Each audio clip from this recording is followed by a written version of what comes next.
There's this moment, and if you've had a dog long enough, you know exactly what I'm talking about, where you reach out to touch them, and just for a split second, they move away. Not dramatically, not with a yelp or a growl, just a tiny shift, a lean back, a flicker. And you think, did I imagine that? Hold up the old frayed rope tub toy, turn it over slowly in your hands. You didn't imagine it. And that moment, that tiny, almost invisible moment, it means something. And by the end of this video, you're going to understand exactly what. Here's the thing nobody really wants to say out loud in the dog community. You can love your dog completely, unconditionally, embarrassingly, the kind of love where you buy them a birthday cake and feel absolutely zero shame about it, where you rearrange your entire sleep schedule because they've claimed your pillow, and still be doing things every single day that are quietly chipping away at their trust in you. Trust and love are not the same thing.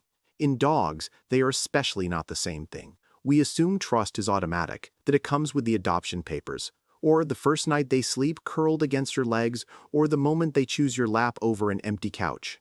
And those things are real, genuinely real, but they're not trust, they're comfort, they're familiarity. Trust, actual deep behavioral trust, is built in the small moments, and it's also lost there. Actually, wait.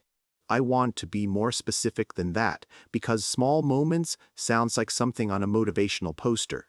What I mean is, there are very specific things that feel completely normal, things the internet will tell you are totally fine, that are telling your dog, in their language, that you might not be entirely safe to relax around.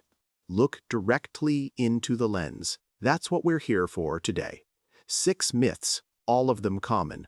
All of them well-intentioned, and at least 2 of them, I bet real money on this, are things you did yesterday. Stay with me through all 6, because the way these connect at the end matters. The last one especially, it reframes everything that comes before it in a way I wasn't expecting when I first understood it. And if your dog is near you right now, I genuinely want you to watch their body as we go through this. Don't stare at them. We'll actually talk about why in a minute. Just notice. You'll start reading them differently before this video ends. If this is the kind of content that makes you think differently about your dog, the subscribe button is right there. No pressure. All right, number 1. Lean back slightly. This one is gentle but honest. Picture the owner who is always the fun one. High energy, spontaneous, roughhousing on the living room floor 1 minute, and then 20 minutes later, exhausted and frustrated, snapping, just settle down, when the dog can't switch off the energy they just created together. Big, exciting voice during play. Sharp, clipped voice later when the leash gets tangled for the 3rd time and you're already late. It feels like a rich, full relationship, and in a lot of ways it is. But here's what's happening underneath it. In the dog's nervous system, the rules keep changing. The emotional weather is impossible to forecast, and a dog who can't forecast you is a dog who stays slightly braced, always ready for the shift, never fully able to exhale.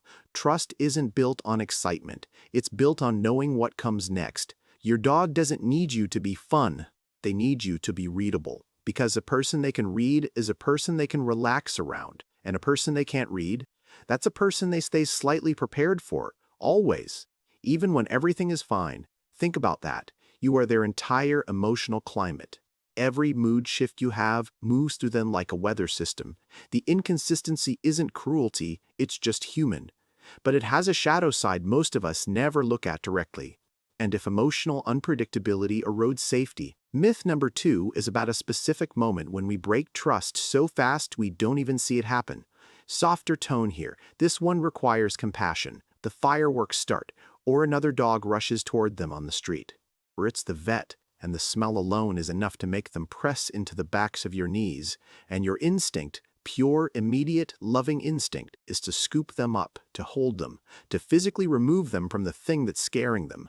And it feels exactly like protection. Because it is protection, you're not wrong for doing it. But here's the part that's hard to sit with. If the dog didn't choose to come to you, if you overrode their decision-making by physically removing them from the situation, you've sent a message. And the message is, you can't handle this, so I'll handle it for you. Over time, that shrinks them, not in a dramatic way.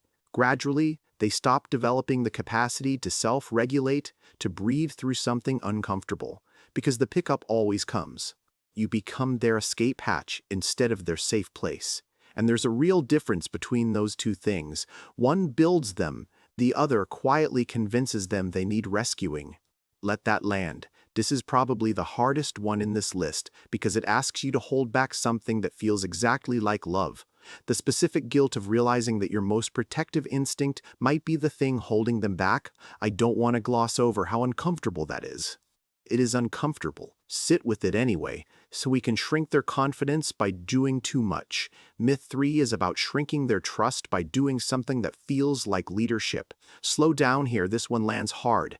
A stranger comes toward you on the sidewalk. Your dog shifts slightly behind your legs. Their tail drops just a fraction.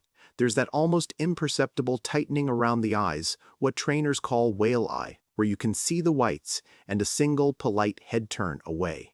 That is a complete sentence in dog language. It says, "I'm not comfortable, please, don't make me." And what do? We reach down, we guide them forward. It's okay, say hi.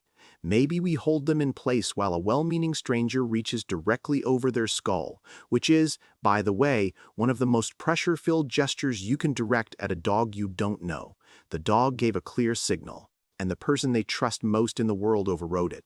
This is one of the fastest ways trust erodes. Not with a dramatic moment, not necessarily with a growl or a snap, but with a quiet internal recording. When I say I'm not okay, they don't listen. My signals don't count here. You weren't trying to betray them, you were trying to be a good neighbor, a polite dog owner, a normal person in a social situation. But they don't know that. All they know is that their no didn't count. Slow down, silence. Let that sentence sit for a moment before moving on. Now, that's about protecting them in public. Myth 4 is about something that happens in private, in your home, in the quiet moments that feel like connection, the long, loving gaze. We do it constantly, holding eye contact with our dogs, feeling like we're communicating something deep and wordless. And here's the thing, sometimes we are. With a fully bonded, relaxed dog who chose to make eye contact with you, oxytocin releases in both of you. The science on this is real and it's genuinely beautiful, but context matters enormously, and this is where the Instagram posts get it slightly wrong. Direct, sustained, unbroken eye contact is also, in dog language, how a challenge is issued, how pressure is applied. In a dog who is already slightly uncertain, already running a quiet background calculation about whether you're safe, that loving stare from above might land as, "I'm watching you, stay still, don't move wrong." Eye contact bonds you, and that's true, I mean that. But also, wait, it's more complicated than a single rule. The difference between connection and pressure in eye contact is the dog's choice to be in it. Soft eyes, slow blinking, a gaze they walked into. That's connection. A stare they are enduring while looking slightly to the side. That's something else. You meant, "I love you." They read, "I'm watching you." Not always, but sometimes. And sometimes is enough to matter. So what we do with our eyes matters. Myth 5 is about what we do with our hands. And specifically, one gesture almost every owner does without thinking. This one is slightly uncomfortable. Deliver it with warmth, not judgment. The head pat. The reach down from a standing position, hand descending directly toward the top of their skull. Strangers do it. We do it. It is the single most universal signal of good dog in human culture. And most dogs, not all, but most, don't actually like it. They tolerate it. Watch closely next time. There's a split-second stillness when the hand descends. A slight hardening of the eyes, a look slightly to the side. We read that as calm. It's actually polite endurance, what you might call the tolerance freeze. It passes so fast we file it under fine and move on. The dog who genuinely trusts you and feels safe with you will show you where they want to be touched. The base of the tail, the chest, behind the ears, in that specific spot that makes their back leg twitch a little. They'll lean into it. They'll reposition to get more. That's consent. That's a dog who feels safe enough to ask for what they want. An animal freezing politely while a hand comes toward their skull is a different thing entirely. Affection that the receiver is merely enduring isn't quite affection anymore. It's just something that happens to them. And the last one, Myth 6. This is the quiet one. The one that doesn't look like anything at all. It might be the most important. Slow. Almost a whisper. This one earns the emotion. We fill. We always fill. Commands, praise, baby talk, narrating what we're doing around the house, offering toys when they weren't asking for one, reaching down to pet them mid-nap just because we walked past, turning on the TV because the quiet feels like something's wrong. The silence between us and our dogs makes us anxious, so we plug it constantly with interaction. But think about what that signals. Constant input, constant touching, constant asking or offering. It keeps the dog's nervous system running. There's always something to respond to. Always something to track. Never quite a moment of nothing required. A dog who genuinely trusts you doesn't need constant reassurance that you're still good together. And a dog who has learned to trust the silence, who can lie near you, breathing slowly, while nothing is being asked or offered, has reached something rare. Trust at its deepest level sounds like nothing. It sounds like a slow exhale. It feels like the specific weight of a dog pressing gently against your calf while you sit reading, their warmth moving through your jeans, that particular heaviness of a relaxed animal who has decided you are safe enough to sleep near. You stop noticing it after a while, and then suddenly you notice it again, and it's the whole thing, right there. The day your dog falls asleep in the same room as you, fully relaxed, breathing slowly, while you're just sitting there doing nothing special, nothing remarkable, just existing. That's not boredom. That is the whole thing. That's what you've been building toward. Pick up the frayed Tud toy. Turn it slowly in your hands. Look at it, not the camera, for a moment. Then look up. This thing has been in maybe 17 tug-of-war battles. It's been buried in the yard and dug back up. It's been carried around for entire afternoons for absolutely no reason. It's been left on the floor at 2 a.m. when I tripped over it on the way to let the dog out, half asleep, mildly annoyed. It's wrecked. Pause. Trust looks a lot like this. Not perfect, not clean, not built in one grand gesture or one right decision. Built through repetition, through showing up consistently, through 100 small moments where you got it right and some where you didn't, and kept going anyway. The 6 things I talked about today aren't reasons to feel like you failed them. I need you to hear that. They are a map. Now you know where the quiet damage can happen, in the unpredictability, in the override, in the gaze that lasts a second too long, in the hand coming down toward a skull that didn't ask for it. Now you can choose differently. Your dog isn't waiting for a perfect owner. They've never needed that.